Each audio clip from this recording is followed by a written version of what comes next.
It was a chilly October evening in the small town of Ravenwood, Nebraska. The air was heavy with the scent of damp earth, and the sky was painted with streaks of crimson as the sun dipped below the horizon. Mark Weston, a freelance journalist with a penchant for investigating the unexplained, was driving along Highway 23, a stretch of road infamous for its mysterious disappearances and ghostly legends.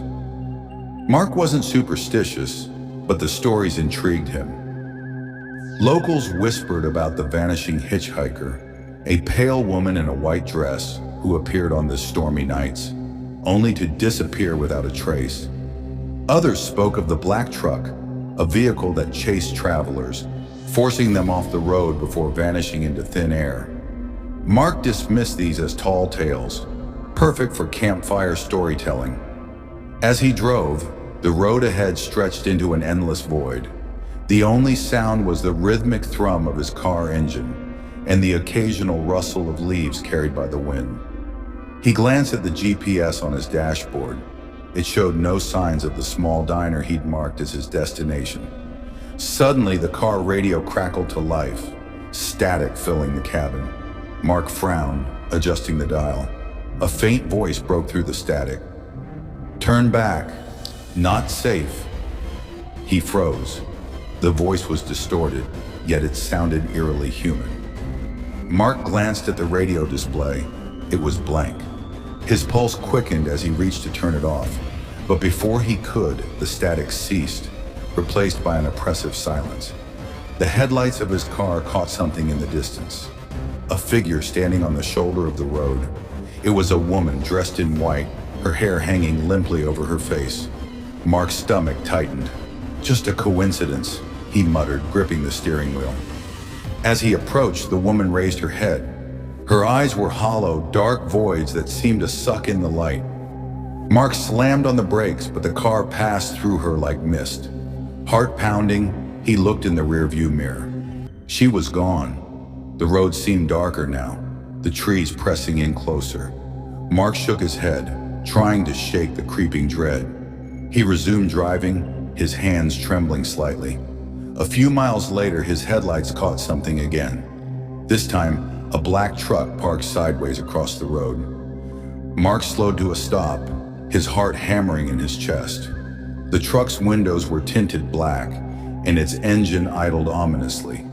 A chill ran down his spine as the truck's headlights blinked on, flooding his car with blinding light. Without warning, the truck roared to life, peeling off the road and racing toward him.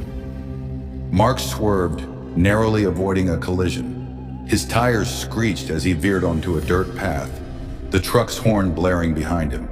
The chase lasted what felt like hours, the truck always inches away, its headlights burning like two angry eyes. Mark's car skidded to a stop in front of an abandoned gas station. He jumped out, running inside for cover. The station was eerily silent, its windows boarded up, and the air thick with the stench of mildew. Mark hid behind the counter, his breath ragged. The truck's engine roared outside, but it didn't follow him in. Suddenly, the lights in the station flickered on. Mark turned, his eyes widening in horror. The walls were covered in photographs, pictures of him taken at various points along the highway, his car at a gas station, him entering a diner, even one of him sitting in his car moments ago. His blood ran cold as he noticed a new photograph pinned to the wall. It showed him inside the gas station, hiding behind the counter. The sound of heavy boots echoed behind him. Mark turned slowly, his heart pounding. A shadowy figure loomed in the doorway, holding a Polaroid camera. Before Mark could react, the camera flashed, and everything went black. The next morning, a local patrolman found Mark's car abandoned on Highway 23. The driver's seat was empty, but the dashboard held a single photograph, a blurry image of Mark, his face frozen in terror, standing inside an old gas station. The disappearance of Mark Weston sent shockwaves through the small town of Ravenwood. His car, still parked on the shoulder of Highway 23, became a local spectacle. Police investigations turned up nothing. No footprints, no signs of a struggle, and no leads. The photograph found on the dashboard was the only clue, and even that baffled investigators. Sheriff Douglas, a grizzled man who had worked in Ravenwood for over 20 years, took a personal interest in the case. Mark wasn't the first to vanish along Highway 23, but this incident felt different. The photograph chilled him to the bone, especially since the gas station in the image had burned down years ago. Douglas drove out to the ruins of the gas station that afternoon. The structure was a husk of what it once was, overgrown with weeds and partially collapsed. As he stepped out of his cruiser, a sudden chill swept over him, and the air grew unnaturally still.